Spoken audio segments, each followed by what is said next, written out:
In this video, we are going to look at compound inequalities.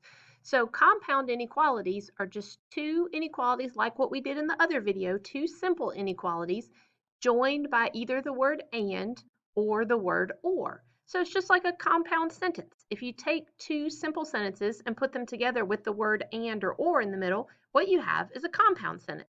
And the same thing works here with math. Okay, so you'll see some space in the margin on the right-hand side next to your first one, and that's where I want you to write these three little pieces of information. This is about and. So and, when we graph that, that's going to be what the two inequalities have in common. The solution is all the numbers that make both inequalities true. This is called an intersection. And the mathematical symbol is this upside down U right here. Notice it's sort of like an N, but there's no stick on it like you would have on the end. It's just like an upside down U or like a rainbow maybe. Okay, so think about the intersection of roads. Right here I've got two roads. The intersection is right here.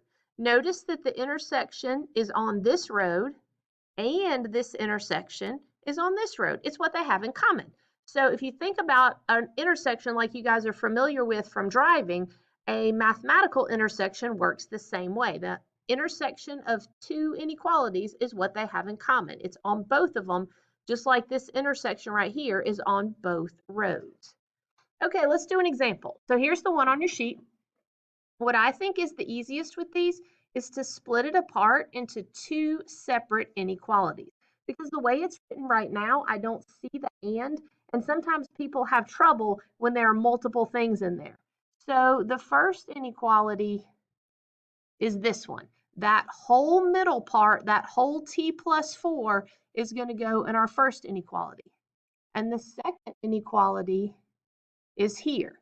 And again, that whole middle part goes with the second inequality. T plus 4, that whole thing, goes with both of them. Okay, so let's solve the first one. -9 is less than t plus 4. All right, so I'm trying to get t by itself. I want to subtract 4 from both sides. And I get -13 is less than t. Okay, now what did we say in the last video? When t is on the right-hand side, what do we want to do?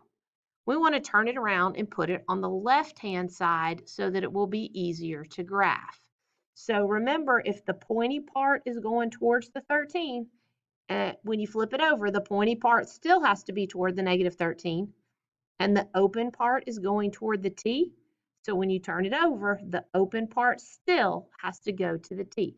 So here's our first one. T is greater than -13. Okay, so now let's do the second one.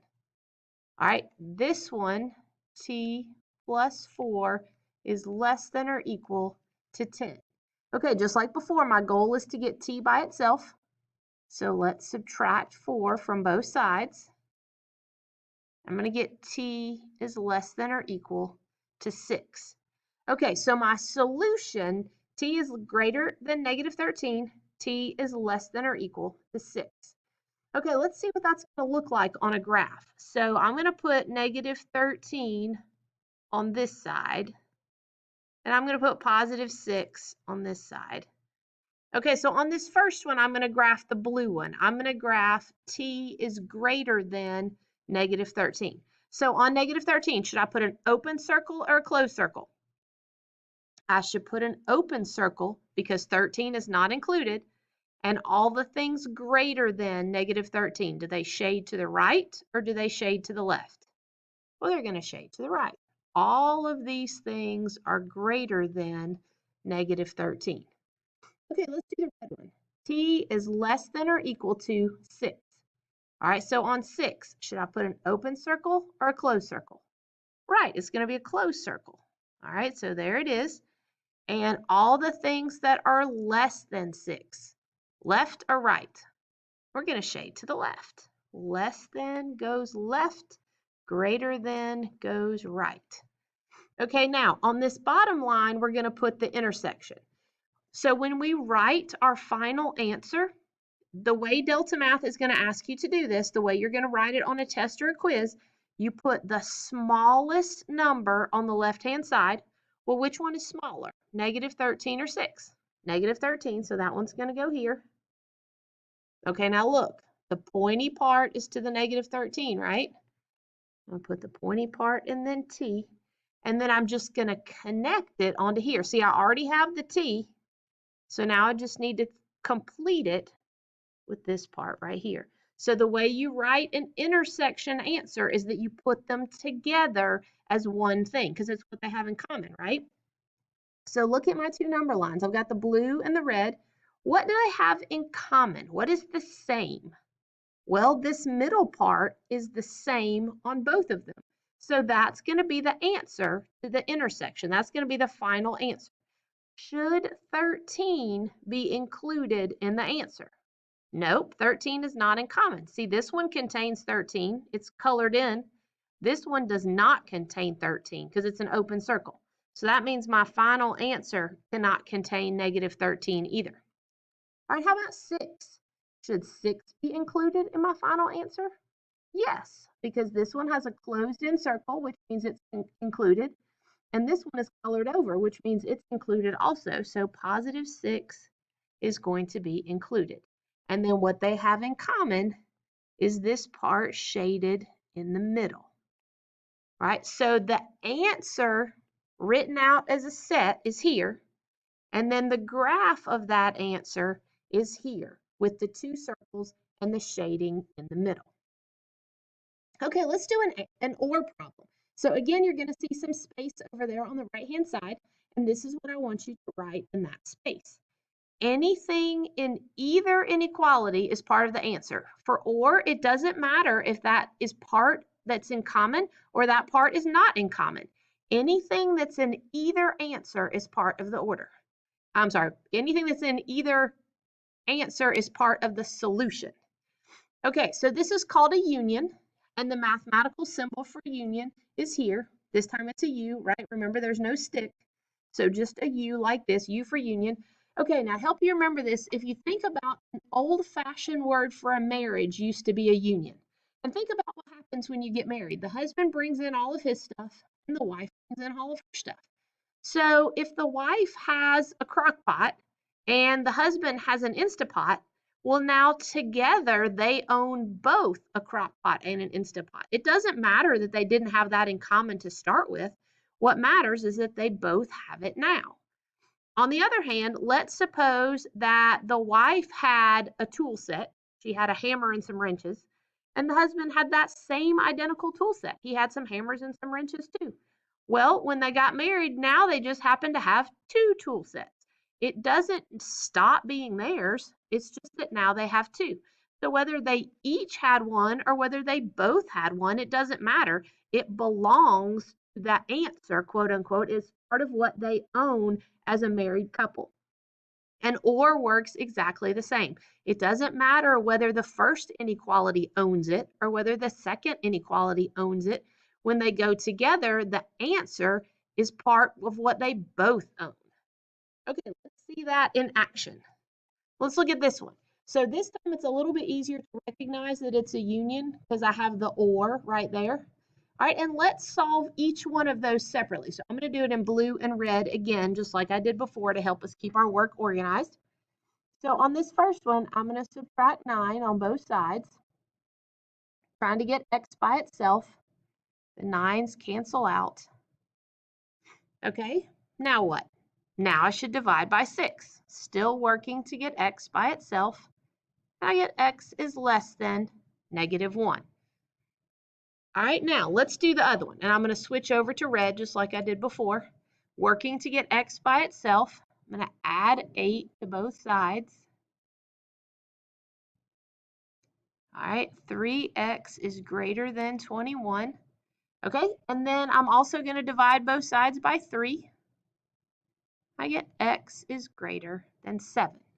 Okay, so let's put some numbers on my number lines down here. I'm going to put -1 on the left, and I'm going to put 7 on the right. Okay, so in blue, let's do that top number line in blue. So it says less than -1. So should I put an open circle or a closed circle? I should put an open circle. It's not included. There's not an equal to. And less than shades which way? To the left. All right, so there's the first one. There's x is less than -1. All right, let's do x is greater than 7. Okay, so what do you guys think on this one? Open circle or closed circle?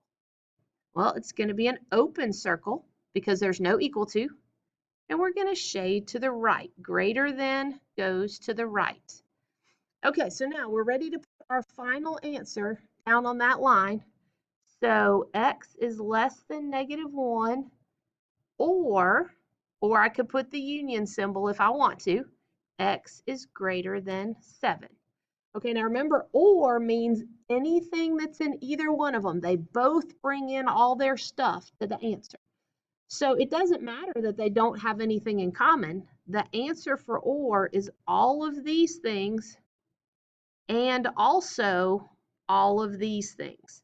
All right, the black one is the final answer. So this is the solution written as a set, and then this bottom line is a graph of the solution.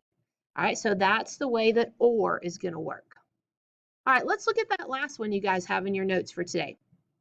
So what do you think? Is this an AND question or an OR question?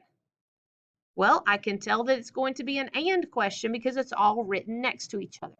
So I'm going to do what I did before, and I'm going to circle, and then I'll go back and circle that one, right? That whole -2n plus 1 in the center, that goes with both sides. Okay, so let's do the blue one. Let's do the left-hand side. All right, working to get n by itself. All right, subtract 1 from both sides. -3 is less than -2n. Okay, still trying to get n by itself. Divide both sides by -2. Okay, now look back in your notes from last time if you need to. When I divide by a negative number, what do I need to remember to do? I need to remember to flip the inequality. So that less than is going to become a greater than. -3 divided by -2. Lots of choices here. I can choose to leave it as a fraction. Negative divided by negative is a positive. So I can leave it as +3/2. I can change it to a decimal if I want to, or I can make it a mixed number. So 3/2, 1.5, or 1.5, those are all the same. Okay, let's solve the good one. Let's see what we're going to get before we put any numbers on our number line. So I'm going to rewrite that one. That whole middle part goes with this one. Okay, working to get n by itself, subtract 1 from both sides. All right, and now let's divide by -2. Now, just like we did last time, remember when I multiply or divide by a negative number, I need to flip the sign. Right? It doesn't matter whether my answer turns out to be positive or whether my answer turns out to be negative. What matters is that the thing I'm dividing by is negative. So I got n is greater than or equal to -3. Okay, so let's put those on the number line. I'm going to put -3 down here. And on the higher one, I'm going to choose to use the fraction. So I'm going to leave this as 3/2. Okay, so now let's figure out what we should do. This one isn't written very nicely. Let's rearrange that one so that the variable is on the left. So n is less than 3/2. If you chose 1.5 or 1.5, you can write that instead. I just chose 3/2, so that's the one I'm going to write. So on 3/2, I'm going to put an open circle, and which way is it going to shade? It's going to shade to the left. So imagine an open circle right here and shading to the left. All right, now on -3, what should I put on -3? Should I put an open circle or a closed circle? I should put a closed circle. All right, so imagine a closed circle right here because I have an equals. And then which way does this one shade? Greater than goes to the right. So if I want to look at what they have in common, -3 is going to have a closed, +3/2 is going to be open, and then what they have in common is the part that's in the middle. So when I write my final answer, I'm going to write -3. All right, and -3 is going to be included, right? Because I've got less than or equal to n. And I'm going to go up to 3/2 3 halves